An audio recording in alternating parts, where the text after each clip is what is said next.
Welcome to Tales of Wonder. I'm Mardell, and I have a wonderful story to share with you. East of the sun and west of the moon, an Old Norse folktale.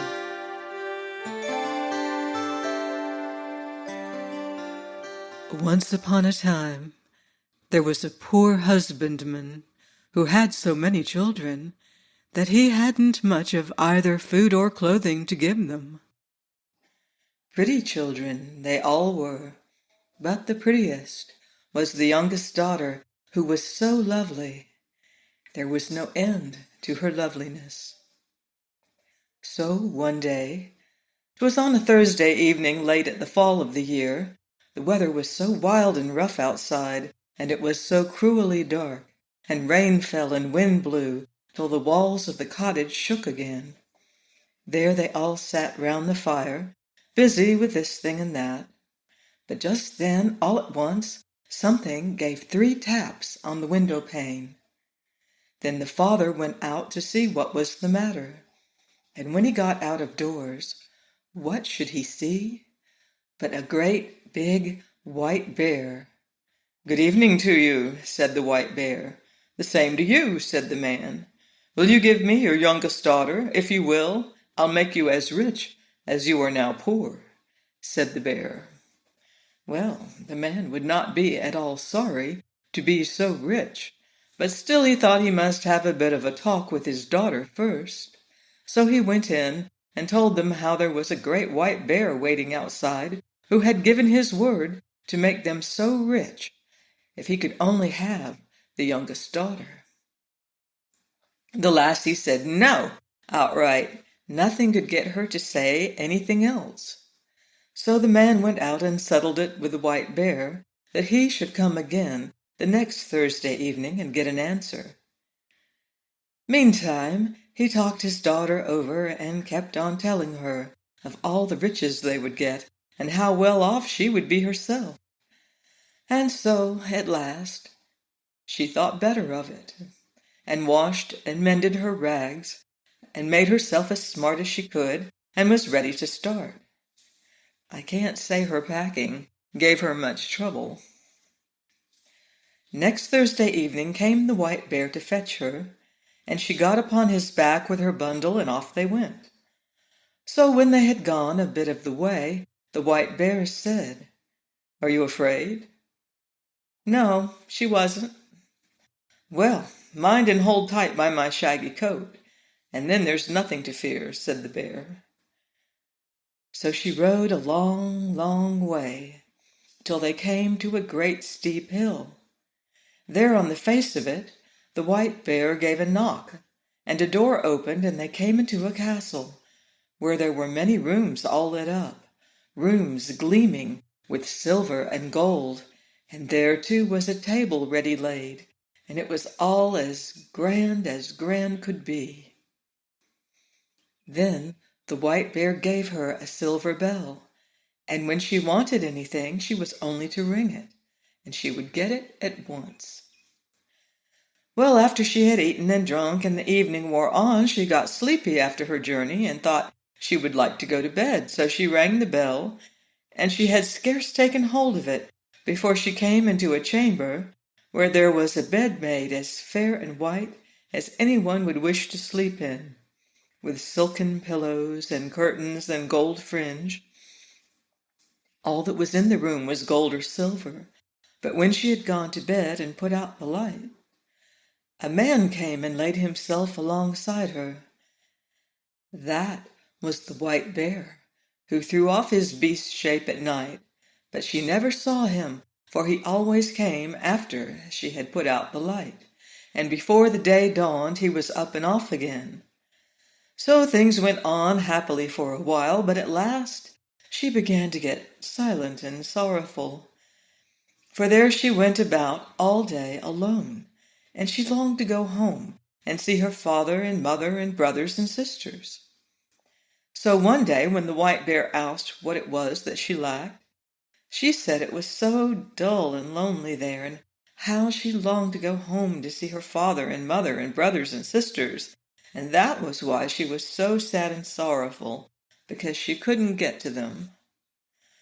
"Well, well," said the bear, "perhaps there's a cure for all this, but you must promise me one thing. Not to talk alone with your mother, but only when the rest are by to hear, for she'll take you by the hand and try to lead you into a room alone to talk. But you must mind and not do that, else you'll bring bad luck on both of us." So one Sunday the white bear came and said now they could set off to see her father and mother. Well, off they started, she sitting on his back, and they went far and long. At last they came to a grand house, and there her brothers and sisters were running about out of doors at play, and everything was so pretty 'twas a joy to see. "This is where your father and mother live now," said the white bear, "but don't forget what I told you, else you'll make us both unlucky." No, bless her, she'd not forget, and when she had reached the house the white bear turned right about and left her. Then when she went in to see her father and mother, there was such joy, there was no end to it. None of them thought they could thank her enough for all she had done for them. Now they had everything they wished, as good could be, and they all wanted to know how she got on where she lived. Well, she said it was very good to live where she did. She had all she wished. What she said beside, I don't know, but I don't think any of them had the right end of the stick or that they got much out of her. But so in the afternoon, after they had done dinner, all happened as the white bear had said. Her mother wanted to talk with her alone in her bedroom, but she minded what the white bear had said and wouldn't go upstairs. "Oh, what we have to talk about will keep," she said, and put her mother off. But somehow or other her mother got round her at last, and she had to tell her the whole story. So she said how every night when she had gone to bed, a man came and lay down beside her as soon as she had put out the light, and how she never saw him, because he was always up and away before the morning dawned, and how she went about woeful and sorrowing, for she thought she should so like to see him, and how all day long she walked about there alone, and how dull and dreary and lonesome it was. "My," said her mother, "it may well be a troll you slept with. But now I'll teach you a lesson how to set eyes on him. I'll give you a bit of a candle, which you can carry home in your bosom, and just light that while he is asleep, but take care not to drop the tallow on him." Yes, she took the candle and hid it in her bosom, and as night drew on the white bear came and fetched her away. But when they had gone a bit of the way, the white bear asked if all hadn't happened as he had said. Well, she couldn't say it hadn't. "Now mind," said he, "if you have listened to your mother's advice, you have brought bad luck on us both, and then all that has passed between us will be as nothing." No, she said, she hadn't listened to her mother's advice. So when she reached home and had gone to bed, it was the old story over again. There came a man and lay down beside her, but at dead of night, when she heard he slept, she got up and struck a light, lit the candle, and let the light shine on him. And so she saw that he was the loveliest prince one ever set eyes on, and she fell so deep in love with him on the spot that she thought she couldn't live if she didn't give him a kiss there and then. And so she did. But as she kissed him, she dropped 3 hot drops of tallow on his shirt, and he woke up. "What have you done?" he cried. "Now you have made us both unlucky. For had you held out only this 1 year, I had been freed.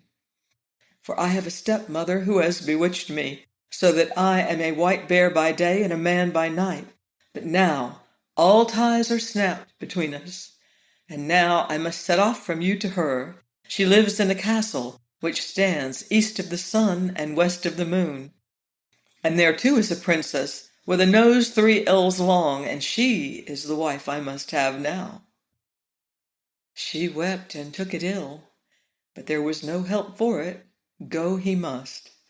Then she asked if she mightn't go with him. No, she mightn't. Tell me the way then, she said, and I'll search you out. That surely I may get leave to do. Yes, she might do that, he said, but there was no way to that place. It lay east of the sun and west of the moon, and thither she'd never find her way. So next morning when she woke up, both prince and castle were gone, and she lay on a little green patch in the midst of a gloomy thick wood, and by her side lay the same bundle of rags she had brought with her from her old home. Wept till she was tired. She set out on her way and walked many, many days, till she came to a lofty crag. Under it sat an old hag and played with a gold apple which she tossed about.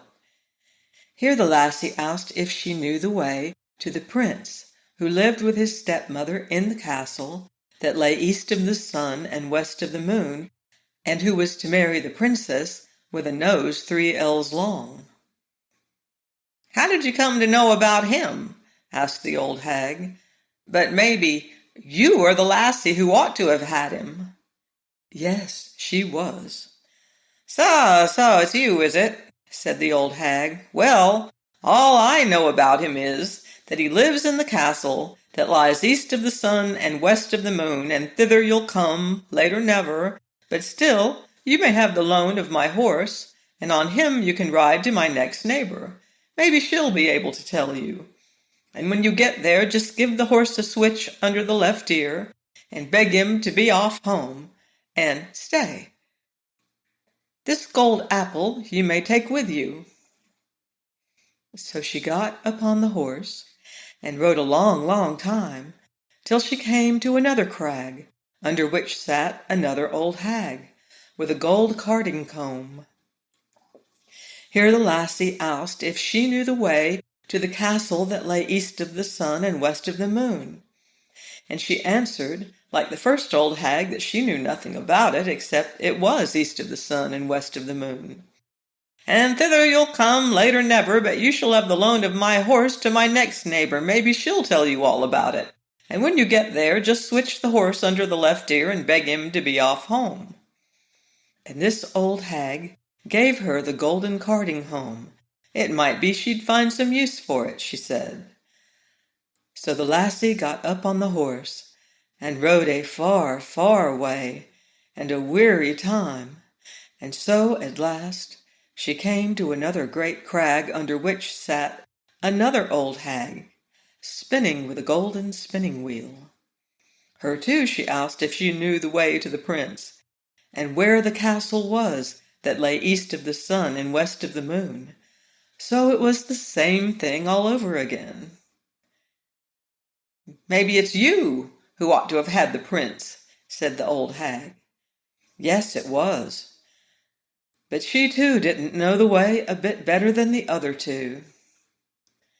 East of the sun and west of the moon it was, she knew, and that was all. And thither you'll come, late or never, but I'll lend you my horse, and then I think you'd best ride to the east wind and ask him. Maybe he knows those parts, and can blow you thither. But when you get to him, you need only give the horse a switch under the left ear, and he'll trot home of himself. And so too she gave her the gold spinning wheel. Maybe you'll find a use for it, said the old hag. Then on she rode, many, many days, a weary time, before she got to the east wind's house. But at last she did reach it. And then she asked the east wind if he could tell her the way to the prince, who dwelt east of the sun and west of the moon. Yes, the east wind had heard tell of it, the prince and the castle, but he couldn't tell the way, for he had never blown so far. But if you will, I'll go with you to my brother the West Wind. Maybe he knows, for he's much stronger. So now if you will just get on my back, I'll carry you thither."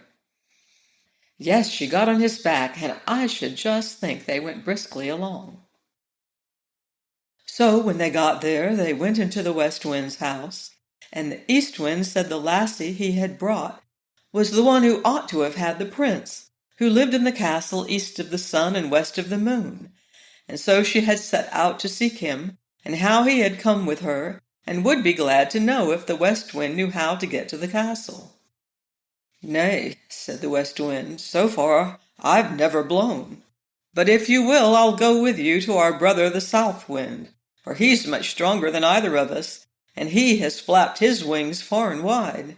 Maybe he'll tell you. You can get on my back, and I'll carry you to him." Yes, she got on his back, and so they traveled to the South Wind, and weren't so very long on the way, I should think. When they got there, the West Wind asked him if he could tell her the way to the castle that lay east of the sun and west of the moon, for it was she who ought to have had the prince who lived there. "You don't say so. That's she, is it?" said the South Wind. "Well, I've blustered about in most places in my time, but so far I have never blown. But if you will, I'll take you to my brother, the North Wind. He is the oldest and strongest of the whole lot of us, and if he don't know where it is, you'll never find anyone in the world to tell you. You can get on my back, and I'll carry you thither." Yes, she got on his back, and away he went from his house at a fine rate.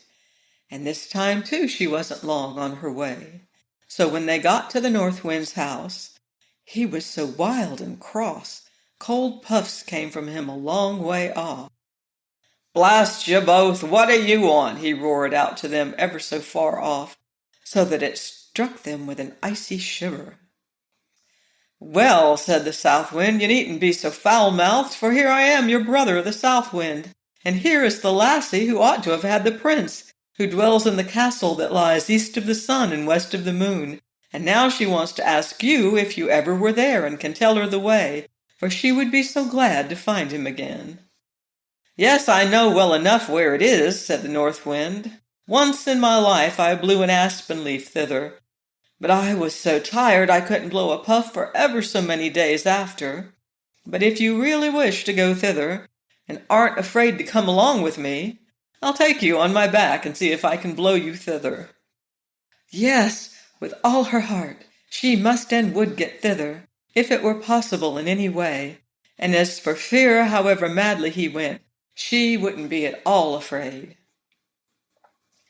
"Very well, then," said the North Wind, "but you must sleep here tonight, for we must have the whole day before us, if we're to get thither at all."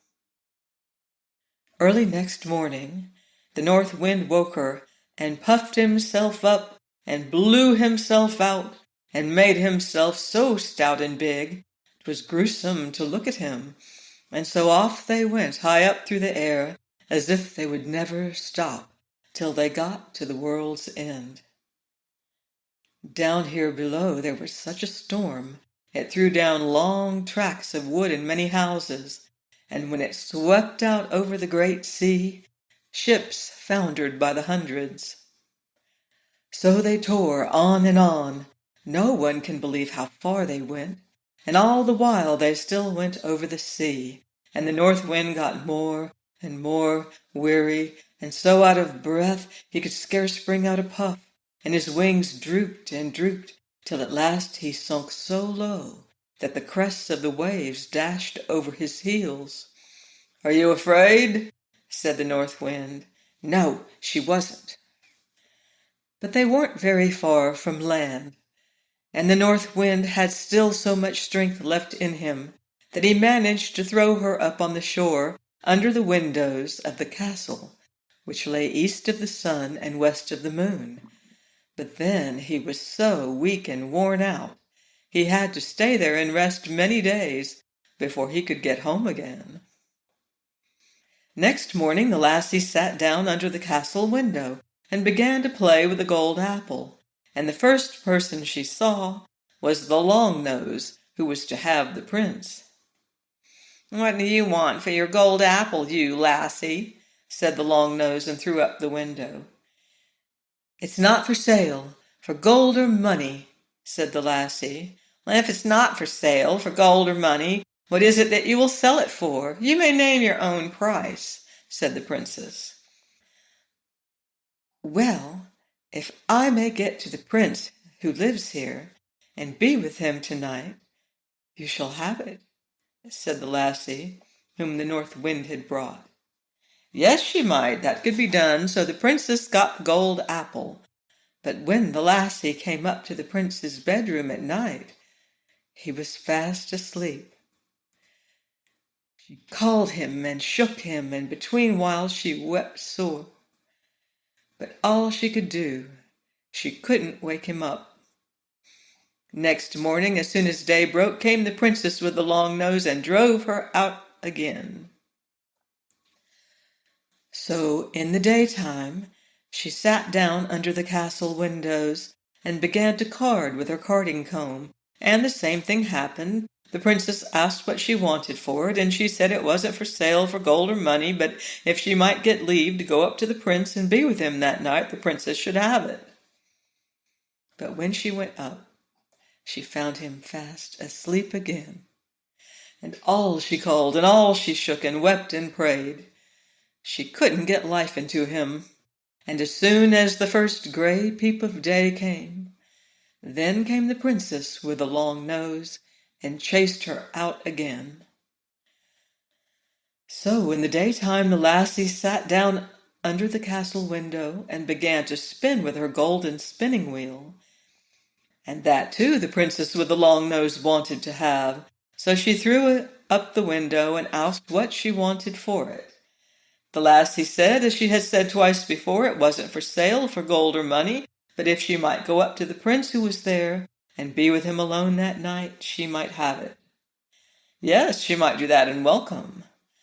But now, you must know, there were some Christian folk who had been carried off thither, and as they sat in their room, which was next to the prince, they had heard how a woman had been in there, and wept and prayed and called to him 2 nights running, and they told that to the prince.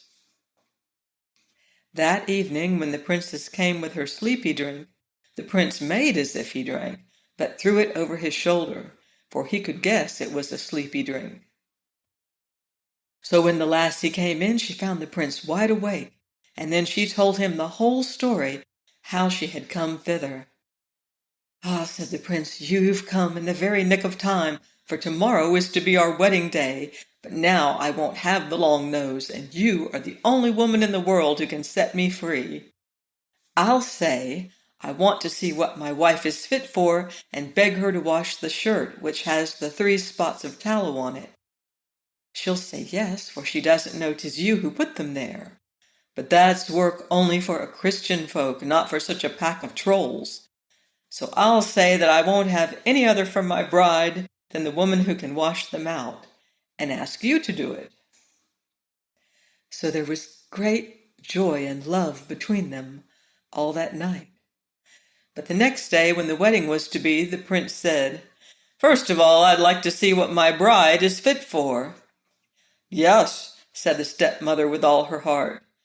"Well," said the prince, "I've got a fine shirt which I'd like for my wedding shirt, but somehow or other it's got 3 spots of tallow on it, which I must have washed out, and I have sworn never to take any other bride than the woman who's able to do that. If she can, she's not worth having." Well, that was no great thing, they said, so they agreed. And she with the long nose began to wash away as hard as she could, but the more she rubbed and scrubbed, the bigger the spots grew. Said the old hag, her mother, "you can't wash, let me try." But she hadn't long taken the shirt in hand before it got far worse than ever, and with all her rubbing and wringing and scrubbing, the spots grew bigger and blacker, and the darker and uglier was the shirt. Then all the other trolls began to wash, but the longer it lasted, the blacker and uglier the shirt grew, till at last it was as black all over as if it had been up the chimney. "Eh," said the prince, "you're none of you worth a straw. You can't wash. Why, there outside sits a beggar lassie. I'll be bound she knows how to wash better than the whole lot of you. Come in, lassie," he shouted. Well, in she came. "Can you wash this shirt clean, lassie, you?" said he. "I don't know," she said, "but I think I can." And almost before she had taken it and dipped it in the water, it was as white as driven snow, and whiter still. "Yes, you are the lassie for me," said the prince. At that, the old hag flew into such a rage she burst on the spot, and the princess with the long nose after her, and the whole pack of trolls after her. At least, I've never heard a word about them since. As for the prince and princess, they set free all the poor Christian folk who had been carried off and shut up there, and they took with them all the silver and gold, and flitted away as far as they could from the castle that lay east of the sun and west of the moon. I hope you've enjoyed this story, East of the Sun, West of the Moon. That was a long way to go to win back your true love. I think she should have kept her promise, but I'm sure they lived happily ever after. So, in the end, all turned out well. Please join me next week for another enchanting story on Tales of Wonder.